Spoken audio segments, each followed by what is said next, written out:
मित्रांनो तुमचं पुन्हा एकदा स्वागत आहे आपल्या सुंदर अशा ब्लॉग मध्ये। भरपूर दिवसानंतर ब्लॉग बनवतोय आज, कारण म्हणजे लय दिवस झाला काय केलंच नाही हो, त्याच्यामुळे जरा आज म्हणलं जरा दिवसभरात वेगळं काहीतरी करण्याचा प्रयत्न करू आणि सुंदर असं ब्लॉग सुद्धा बनवू। कारण खूप दिवस झाले ब्लॉग नाही काय नाही, त्यामुळे जरा म्हणलं जरा करावं काहीतरी। सो बघू आजचा दिवस कसा जातोय काय जातोय।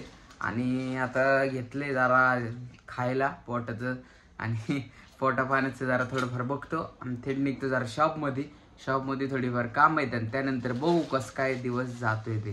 सो बघ आता जेवायला घेतलेले आपलं मूग घेतलेलं आहे, टोमॅटो, पेरू आणि काकडी। सो हे खाल्ल्यानंतर थेट निघूया आपण, सकाळी वर्कआउट वगैरे झालेलं आहे आणि थेट निघू शॉपमध्ये आणि बघू आज दिवसभरात काय काय वेगळं होतंय। सो चलो ए वर जा शेक याला भाऊ, आम्हाला वाटलं सोडायला येते भाऊ, गेला पळून गेला पाक सोसायटीच्या बाहेर, आता काही खरं नाही। तिकडे दिसते बघा ती, आलोय आम्ही आता शॉपला। आज बघा कसं आहे निवांत चिल वातावरण आहे, कारण आज गुरुवार आहे। आमच्या MIDC मध्ये ना गुरुवारी लाईट नसते, बऱ्यापैकी सगळ्या MIDC 100% सांगता नाही येणार की गुरुवारी लाईट नसते। आमच्या चाकण MIDC, आमच्या या तळवडे MIDC गुरुवारची लाईट नसती। सो चिल वातावरण आहे आज शॉपमध्ये, बघू शकता सगळे शांत, मशीन वगैरे सगळ्या शांत। कारण जर तुम्ही ऑफ डेला आला कानाची पक्की वाट लागती, तर बघू काय कळना काय करावं। त्याची रील आली, सगळे म्हणतात दिलीप प्रभावळकर सरांनी लय भारी ॲक्टिंग केली आहे। काय बघू आता, नुसतं रील बघून तर जज नाही करता येणार, पण दिलीप प्रभावळकर सर म्हणजे खतरनाक आहेत। म्हणजे आम्ही त्यांना मी एकदा भेटलो होतो जेव्हा मी ॲक्टिंगचं करिअर मी हे केलं होतं, तेव्हा बघितलं होतं त्यांना, काय नेक्स्ट लेवल एनर्जी आहे त्यांची। बघू काय कसा आहे मूवी, काय स्टोरी।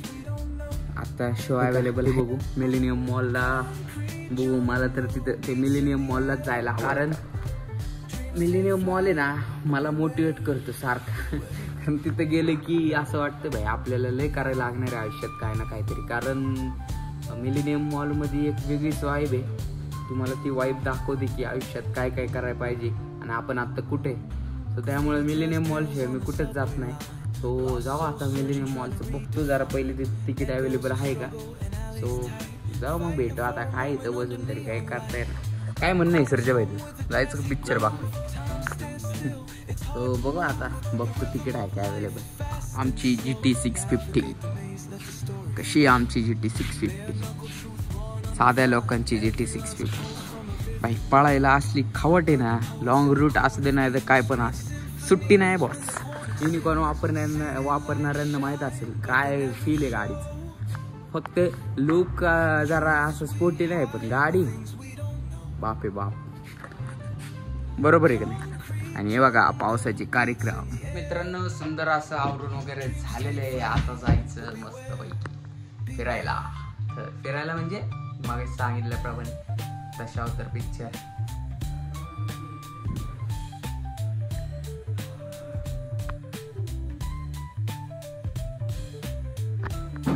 गुड घेतला होता त्याचा आता घालतो, कसा आहे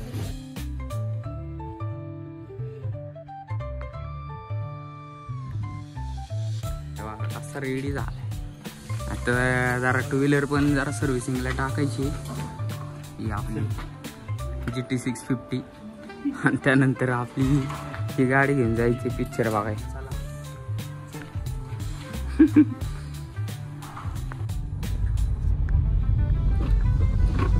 आता यादव शेठचा सुंदर आता किस्सा त्यांनी सांगितला इंटरव्ह्यूचा, डेंजर किस्सा होता।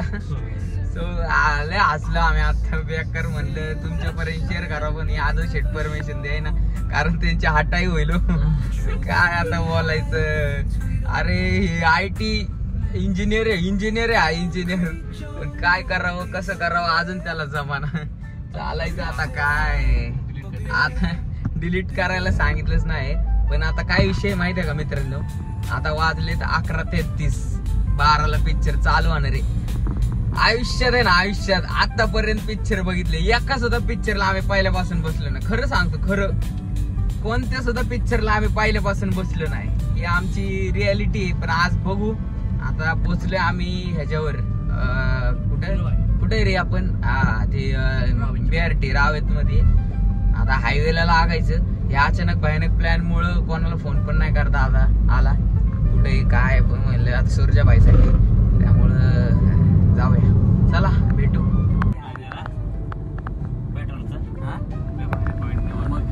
तर मित्रांनो, आम्ही आलेलो आहे मिलेनियम मॉलमध्ये. ह्यांना लागलेत भुका. वाजलेत 11:56, 12:05ला मूवी आहे. सो आता बघू, बर्गर खायचंय. कधी भेटणार, किती वाजता भेटणार, कधी खाणार, काय माहिती. चला बघूया.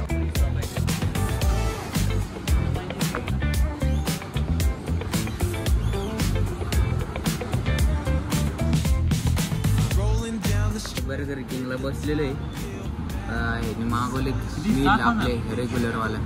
सो बघू आलं की भेटू. आता वाजलेत खरं 12:05चा शो. आता काय होते काय माहिती.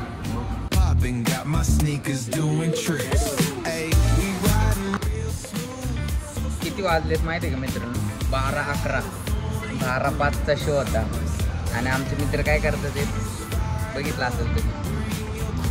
ते म्हणतोय ना, आमच्या नशिबात आहे ना पहिल्यापासून पिक्चर बघणंच नाही भाऊ. आहे का नाही आदू शेठ? बरोबर आहे की होय. सूरज तर पहिल्यांदा आलाय.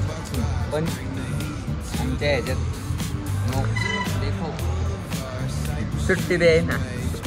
चला बघूया मित्रांनो. या मिलेनियमला आल्यावर असं जरा वेगळं काय वाटतं माहिती आहे का? या हॉटेल्स म्हणजे असं काही लई मोठी गोष्ट नाही, पण जरा वाटतं ना या हॉटेल्सला पण आपण यायला पाहिजे. हालांकी हो मेरा डाएट चालू आहे, पण आता कसं आहे हॉटेलचा माहोल, एन्व्हायरमेंट खतरनाक. त्यामुळे वाटतं दाखवत तुम्हाला.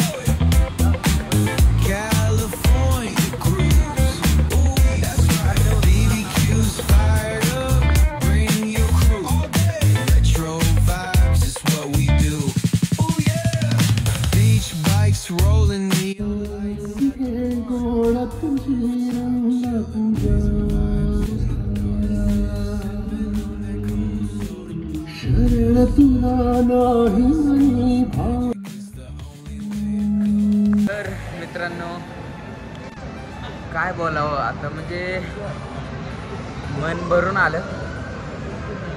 खूप भारी, म्हणजे नेक्स्ट लेवल मूवी आहे. नेक्स्ट लेवल दशावतार.